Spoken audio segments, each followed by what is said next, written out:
anim. Shopping, gadget, travel, car, luxury car, and property. So para ma-hit mo siya, makasama ka sa ranking, every month maglalabas yung company kung ilan ang makaka-hit nito. Paunahan na lang. Paunahan. So yung total pool fund, for example, ang total this month, maliit pa lang. For example, ang total PV natin sa lahat ng product and package ng buong kumpanya, for example, 10 million. 10 million PV. Yung 10 million PV is equivalent to 10 million pesos. So, pesos yan. So, 10 million ang laman itong buong pool. Hahatiin ngayon yan. For example, 10% ng 10 million sa shopping. So, 10% ng 10 million is 1 million. So, may 1 million sa shopping. Tapos, pag sinabi ng company, for example, this month, June, okay, merong 25 na makakahit ng shopping.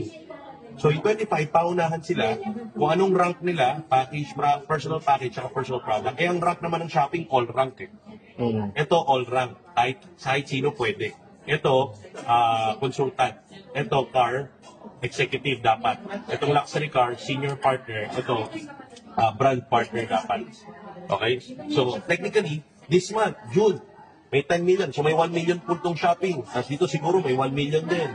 Tapos siguro dito may 2 million. Dito may, so, 1, 2, 4. Dito, 2 million. So, 6. O, diba? So, yung sa maging another 2, another 2. 6, 7, 8, 9, 10. 10 million na lahat, di ba? So, naka-allocate lahat yung buong 10 million dito, hati-hati. So, ganyan siya. For example lang itong numbers, ha? So, for example,